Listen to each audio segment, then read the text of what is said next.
Getting worse every day. Fight to save lives on Ukraine's bloodiest battlefield.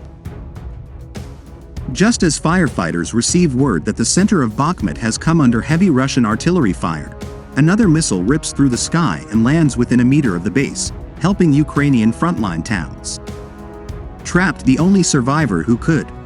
The street outside was ablaze and gates were torn, so first responders had to drive their fire trucks through metal shutters to get outside. The only way was to go through one fire to another, says Major Yuri Galik, 37-year-old head of the department. And it's getting worse every day. Last week I got 10 separate calls of him about 10 different fires that started at the same time, but I couldn't leave the station again.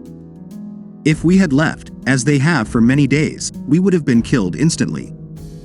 The fire brigade in the eastern city of Bakhmut is outnumbered with fire trucks, and he is one of the few forces to protect residents. Fire departments are now not only putting out fires, they are also deploying ambulances and providing first aid to save lives. They are under heavy attack and are being evacuated and medically transported to nearby major cities. Currently, he has only 2 fully functioning fire trucks. Before the war he had 8.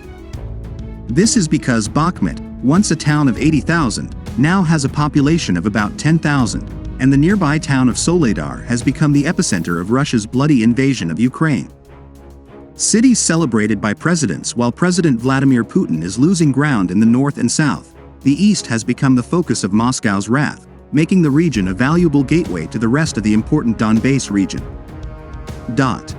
If Russia takes control of Bakhmut and Soledar, Moscow will have a springboard from which to expand into 2 major cities, Kramatorsk and Sloviansk. It will also deprive Ukraine of important crossroads of road and rail supply lines. So this key area was bombed by the Russians for 5 months, leaving a landscape littered with artillery shells. On the grisly road to Bakhmut, most sporadic traffic consists of tanks and military vehicles, but the city's buildings bear scars from months of bombing. Russian snipers began targeting civilians. Meanwhile, local residents on bicycles rush through the ruins in search of supplies.